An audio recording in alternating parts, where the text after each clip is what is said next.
Welcome to the Business Titans podcast, where we talk strategy on everything to do with growing and scaling your business. I'm your host, Oscar Chavez, and today we bring to you a profound guest. His name is Scott Schilling. He's an executive coach, international trainer, and speaker who brings a unique combination of 35 years in life experience in coaching, sales, marketing, and training corporations. He's presented at nearly 2,500 live events, sharing the stage with General Colin Powell, Suze Orman, Jack Canfield, Les Brown. Internationally accomplished and entertaining presenter, he has spoken to hundreds of thousands of attendees across a range of industries. Needless to say, he is a high-performance man, which is why he's on the show today, and he even helped bring a company from 8 million annually to almost 100 million in just under 6 years. How are you going today, Scott? Doing great, Oscar. Thank you for the opportunity. Look forward to chatting here tonight. Yeah, me too. I'm so excited. So, Scott, tell me, you're a high performance person. I love talking to high performance people because there's always some sort of wisdom and guidance you can get from people like yourself. What was that moment in your life where you just thought, you know what, average isn't good enough. I need to pursue higher. I need to achieve my highest potential. Can you share with me that piece? Well, I think I was very fortunate that it was very early in my life. I played 5 sports growing up. And so I had some just amazing coaches all the way, right?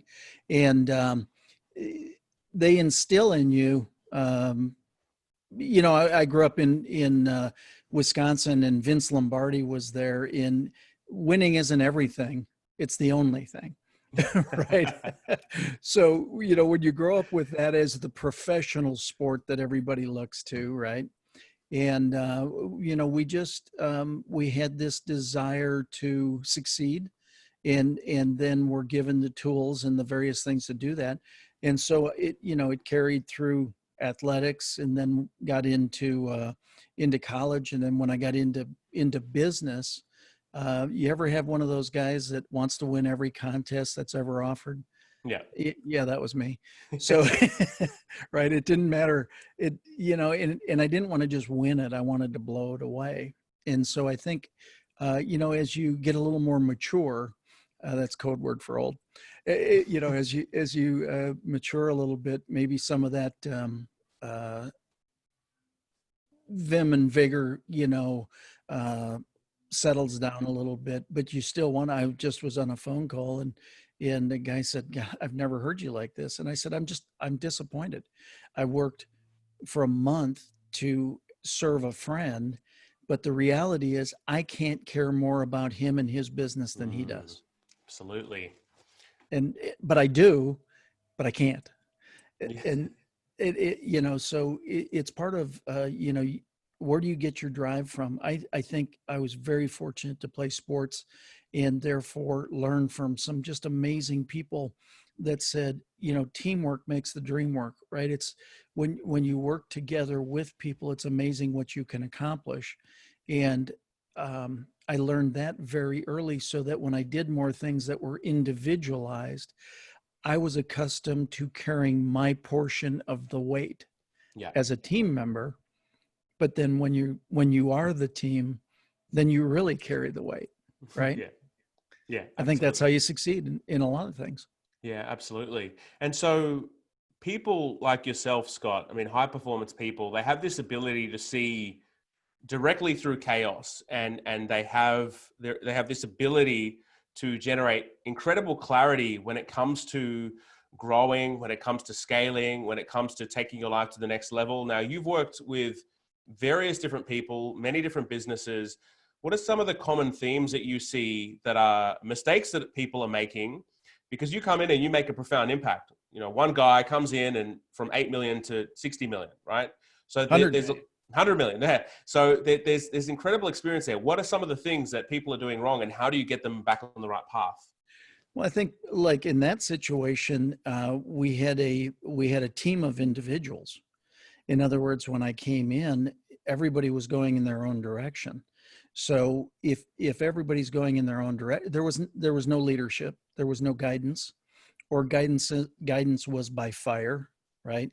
Only when somebody did something wrong was some guidance given, right?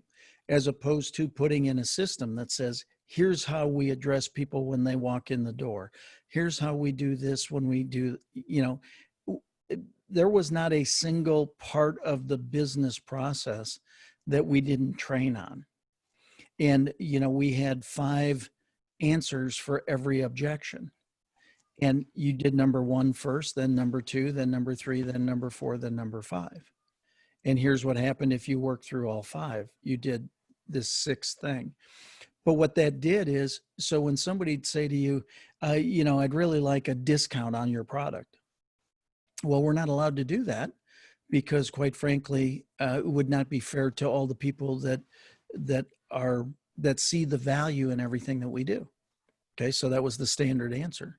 So they'd go to the next person. They say, well, I want a discount. And they'd say, well, I appreciate that, but we're not allowed to do that because then it wouldn't create the value for those who saw the value, right? In other words, the answers were all the same. We trained everybody now they did it in their own style and things like that. But the point is we put a system in place. System is save yourself time, energy, and money, right? So we put a system. I like that. I like that. That's great. So we put the system in place that there wasn't anything we didn't train on. So none of our team had expectations different from somebody else. And I think that's the biggest thing. You can walk in and you can see so many different things, right? I mean, somebody's at the water cooler all day and somebody's got their head down working at their desk. One of the two of them is going to be upset, right? Yeah. Because one's applying a lot of effort, the other one maybe not so much. Yeah. And so then you have to address things like that, again, and I'm actually very easy to get along with, but I like consistency and some of those kinds of things. Yeah, that's incredible. I always say to my kids, it's systems don't break, people break systems. So anytime there's something wrong, go back to the system, go back to the process and have a look at where things went wrong. So I love that you've applied that. And it is fundamentals, right? Success is all about the fundamentals and adhering to them, because it's easy to just learn something and then never do anything with it again. But it's important to keep those fundamentals at front of mind. So tell me, you've got a new book, Scott, which we want to talk about. It's called That Sucks, What Now? Real World Solutions to Getting Through What You're Going Through. So tell me about, you're a really positive guy, so that doesn't sound like you. So can you help us understand a little bit about your book? Well, yeah. Oscar, you seem like a pretty positive guy. Yeah, right? Absolutely. Yeah. Has anything ever happened in your life that would be less than positive? So many things, Scott. So many. Yeah, mine too. So just because we're positive people doesn't mean that less than positive things happen to us. So I was describing to my friend, one of my friends, a little bit about the book and near-death experience and a variety of different things that are in the book. And he goes, man, I never knew all these things happened to you. And I said, well, you don't wear every butt kicking on your sleeve. You don't publicly announce, I've been disappointed by this person, or this has happened, or that's happened, right? And he said, but man, I never realized you went through as much as you've gone through. And I said, it's made me better for all the experience. I can address things that other people who have never experienced that can address. I've been through it. I've been there, right? And he said, yeah, but he goes, what did you say to yourself when all those things came up? So without thinking about it, I just went, that sucks. What now? He goes, there's the name for your book. And I said, yeah, but I don't talk like that. He said, that's especially why it is. See, even a guy who doesn't talk like that publicly all the time doesn't mean he doesn't ever say it. But he said, what do you mean when you say that? Oh, and I said, well, that's easy. That sucks. I wish it wouldn't have happened this way. What now? No time to sit and linger, time to fix it. He said, see, there's the positive coming through even that title, right? So I don't see it as a negative title at all. I don't see any of that, but that's why the subtitle is really real world solutions to getting through what you're going through. See, one of the things that I say in sales training as a way to answer an objection, please don't ever say, I understand. Because two things. Number one, it could be argumentative. Number two, you haven't walked a mile in their shoes. The likelihood of you truly being able to understand is almost nothing. Mhm. But 100% of the time you can say, I appreciate your situation because now it's your viewpoint on what they've been through. Well, with all the various things I've been through in my life, I understand. See, I believe that I've been trained up by these less than positive experiences so that when somebody comes to me and says, Scott, you just don't get it. You don't understand.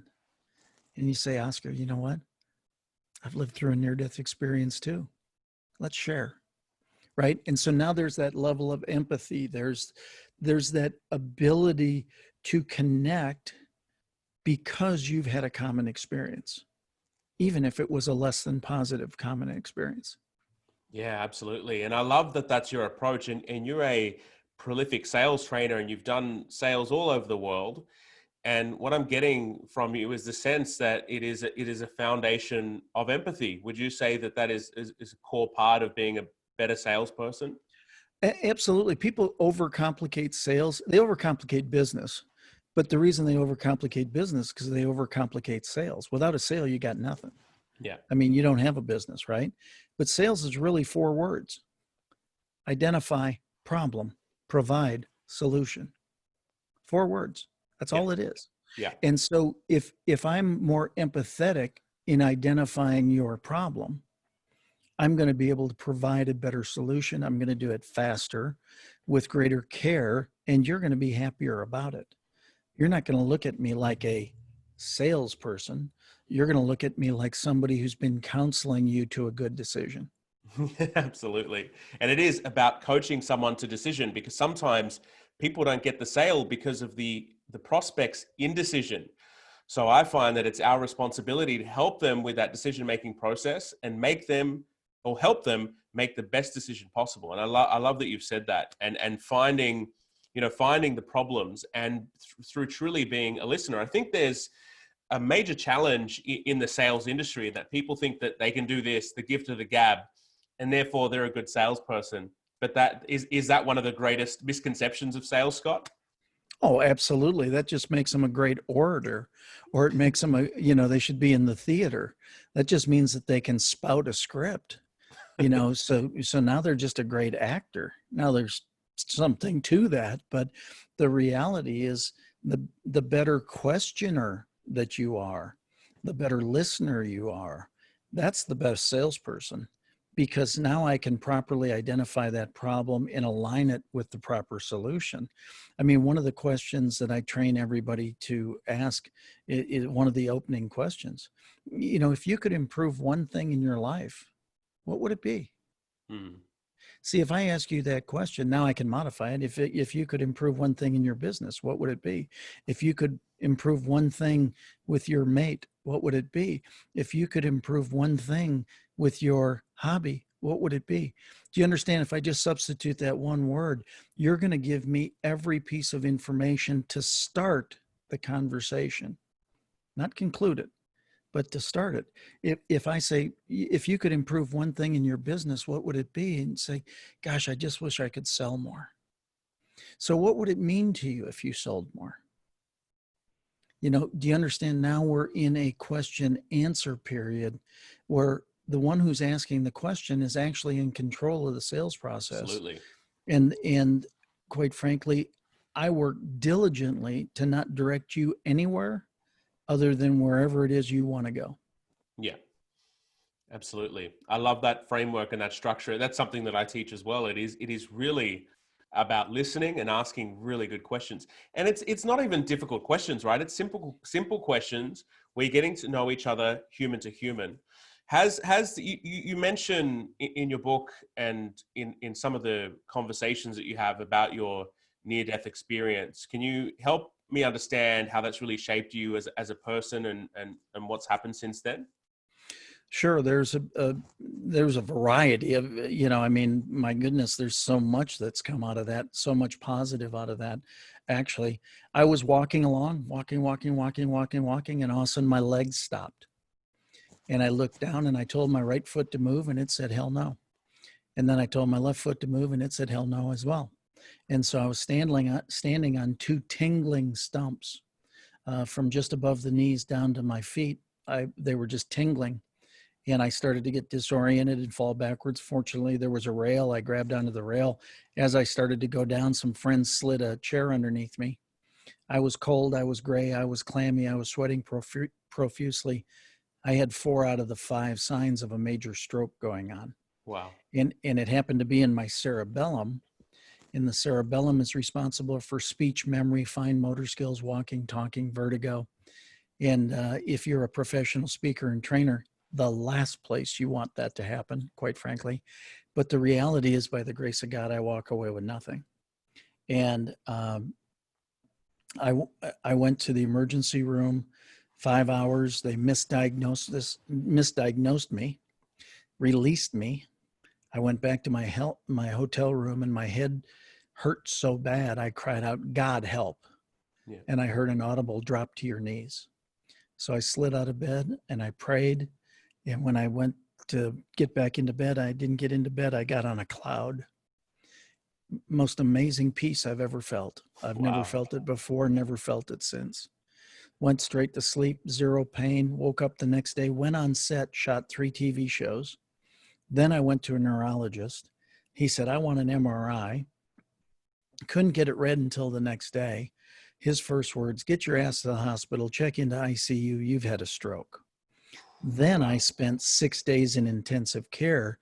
And what I heard consistently from the doctors were, "You do know you're not supposed to be alive now." And I don't care who you are, or maybe that's where a little bit of that fight comes from. When I'm probably 4 or 5 days into hearing, "You shouldn't be alive now," I looked at the doctor and I said, "Well, I'm sorry to disappoint you. I've just always been an overachiever. I lived." Absolutely. And he goes, "You're kind of a smartass, aren't you?" And I said, "No, actually, I'm not.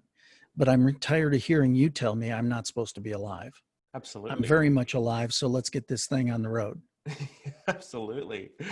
Oh, that is shocking. You're not like, what kind of hope does that inspire? None, right? It's better to not hear those things when you're in the position you are, Yeah. because who else is supposed to tell you if you're alive or not? It's definitely not any other human being, that's for sure. Right. Well, what I did out of that is I developed 5 questions that I teach my students, my clients, to ask in any situation to turn it from a less than positive event to a learning event. Yeah. What's the lesson? What's the gift? What did I do to create this? How would I modify it next time to make it better? How is this going to serve me the rest of my life? I love that. So what's the lesson with my stroke?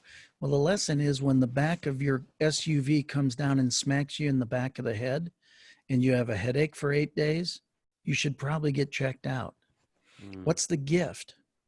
I'm alive, kicking, and well able to tell about it. Yeah. What did I do to create it? Well, I might have thrown the back hatch of my SUV up too fast. I might have ducked under it too quickly. What would I do to modify it next time? Sell that vehicle. Don't ever keep a vehicle that attacks you, right? Get rid of it right away. How's this going to serve me the rest of my life? Well, we've used my story to run 3 galas to raise almost $750,000 for heart and stroke research. I've got a new book. I've personally had people say, "You saved me." When you told me if I got a headache for X number of days, go to the doctor, they caught something just before, right? How's it going to serve me? It's going to allow me to use that story to be of benefit to others and make the world a better place. Okay, I'm good. I love that. And this is why I love having these conversations, Scott, because every conversation I have like this is inspiring, and it really is filled with people like yourself who just want to make the world a better place. And I feel that the more you create that as your drive, the more success you can achieve, because I mean, money's money, right? I mean, it doesn't fulfill. It's temporary. Whereas true fulfillment and living life at your highest potential is so important. But I love out of that you've said, one of those, I think it was the third one, it boils down to accountability. I always feel the same, and that everything that's happened in my life, I should take accountability for that, because there is something that I have done to contribute to that. Perhaps maybe there's something that I can change. And that is sage advice for anyone watching. It's that wisdom that says, well, what can I do differently next time? What have I done to contribute to this? Because there's always things about ourselves we can change, right? Well, yeah, absolutely. But the other side of that third question is, what did I do to create this? Because I think far too many times when people are looking at good events in their lives, they don't acknowledge their contribution to creating a great event, right? Everybody is really easy to be hard on themselves. Yeah. They're not so quick to be gentle on themselves. And so again, what's the lesson? What's the gift? What did I do to create it? Well, I studied, I did, whatever it might be, right? I took some positive actions that got me there. How would I modify it next time? Well, I would learn more. The point is, when you put them all together, it's amazing how it changes lives. I did something very similar to this, except we had a kind of a studio audience, and a girl said, um, I was raped as a young girl. And she said, can we run these questions with it? And I said, sure. What's the lesson? She goes, I probably shouldn't have been wearing what I was wearing. What's the gift? I came through it and I'm alive. What'd you do to create it? I might have been flirting. I might have done some things. What would you do next time? Realize that's not a smart way to go. And quite frankly, I put myself into hazard I didn't need to. How are you going to use this the rest of your life? I'm going to share on venues like this that, girls, don't be silly. I mean, when it's with the right person, it's wonderful. When it's with the wrong, it's terrible. Yeah. Do the right thing.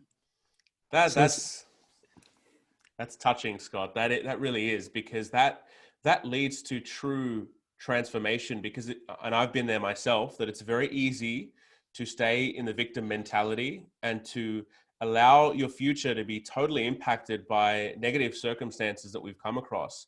And that example there shows me that there's nothing that we can go through that we can't apply that system to create a better life for ourselves, right? I'm so passionate about people creating the best life possible. And one of those things that you talk about a lot is the evidence log. I want to hear more about this and why you recommend that everybody do this. Well, see, I believe that everybody needs to have faith in their lives. They need to have some kind of spiritual foundation.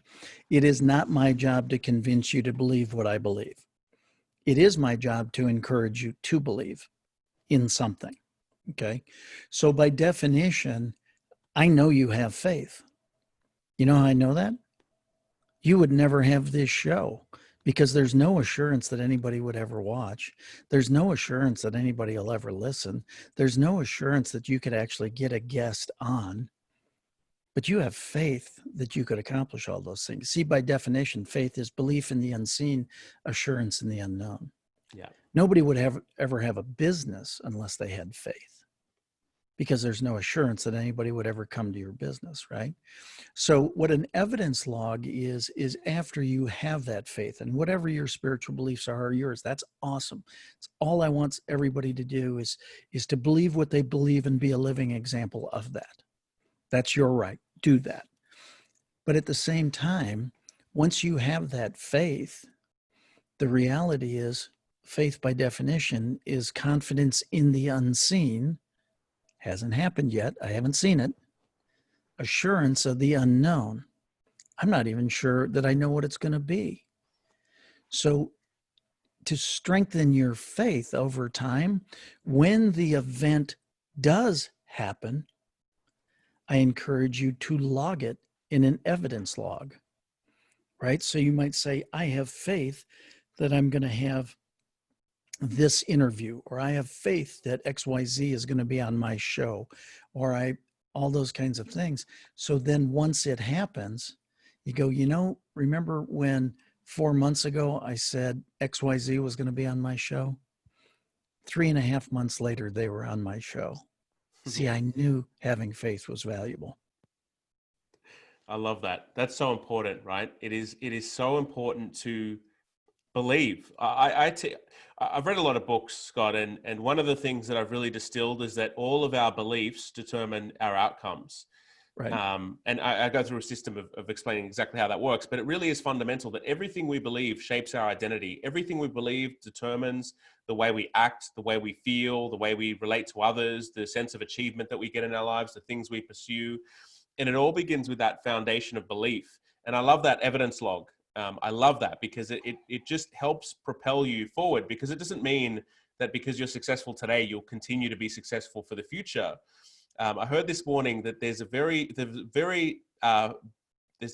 very small tumble between success and insignificance. And when you hit those things that are successful, you've got to, if you get up early, get up earlier. If you're hungry, get hungrier. If you're driven, get more driven. If you're healthy, get healthier.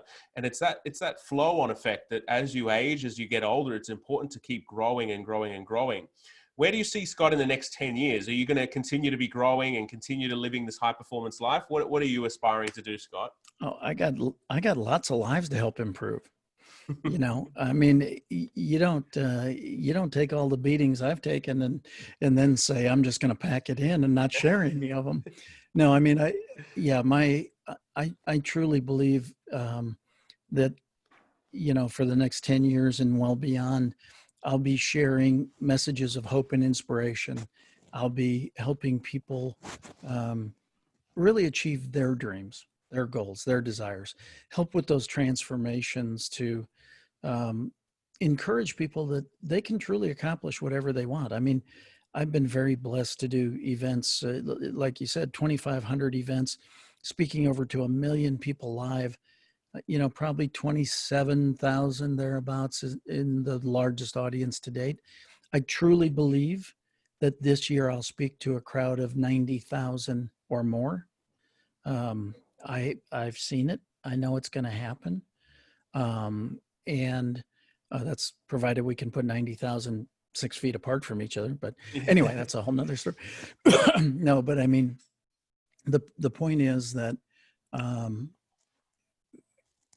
we've been given these experiences as blessings, I think, so that we can again be better off for living through them, to understand you can come out the other side of it okay, and you can be of service with that.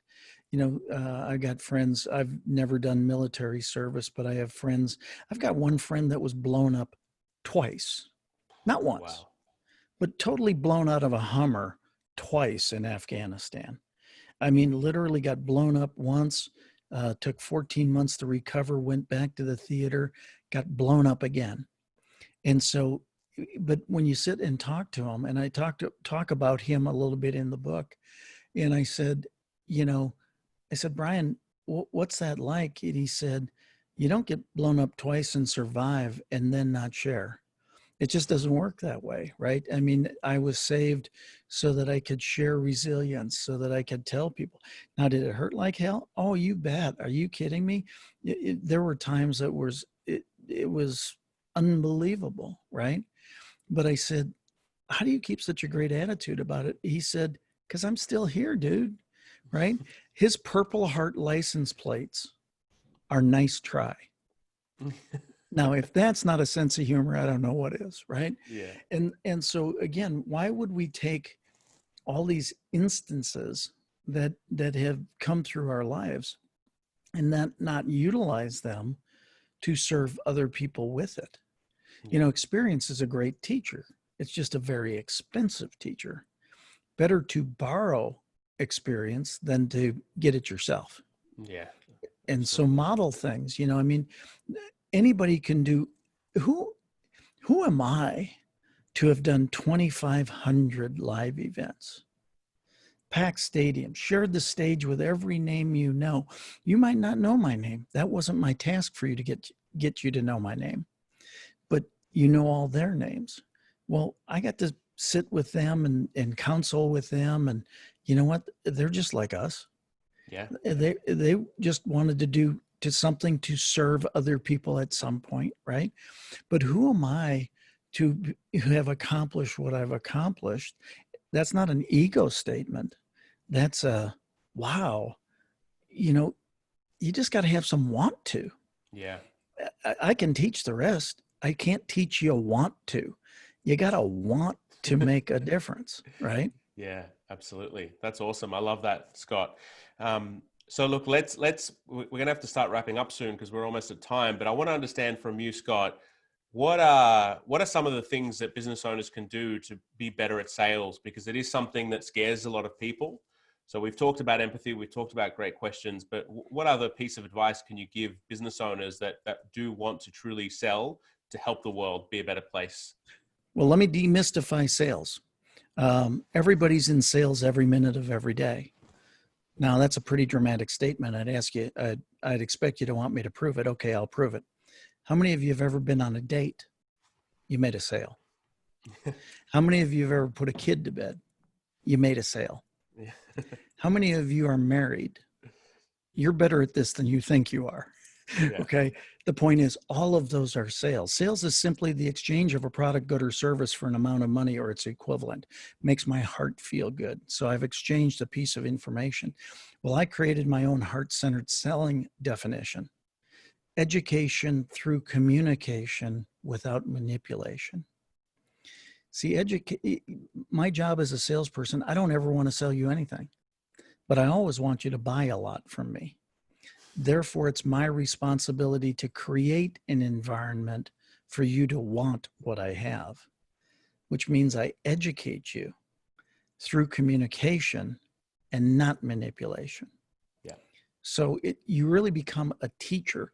A good quality salesperson is an amazing teacher that listens, asks great questions, listens, and then answers those questions appropriately. Yeah, absolutely. I love that, Scott. Well, look, I'm going to press stop on the recording. Give me 1 second and I'll talk to you offline. But thank you so much for sharing that incredible wisdom and the value with the audience. And I'll send you this information after. Is there anything that I should have asked you that I didn't? No, I just where to get my book. But other than that, Yeah, please. Where do we read this thing? How do we get it? TSWN book. That sucks. What now? The first four letters, tswnbook.com. And would love to have you get it because it's truly improving lives around the world right now. And that's the most exciting part. Yeah, I truly believe it. Just from this small conversation with you, I can tell that you're an impactful man and that you're going to continue to change generations and continue to change the world. So thank you so much for your time, Scott. Really appreciate it. Thank you for the opportunity. Thank you. 1 sec.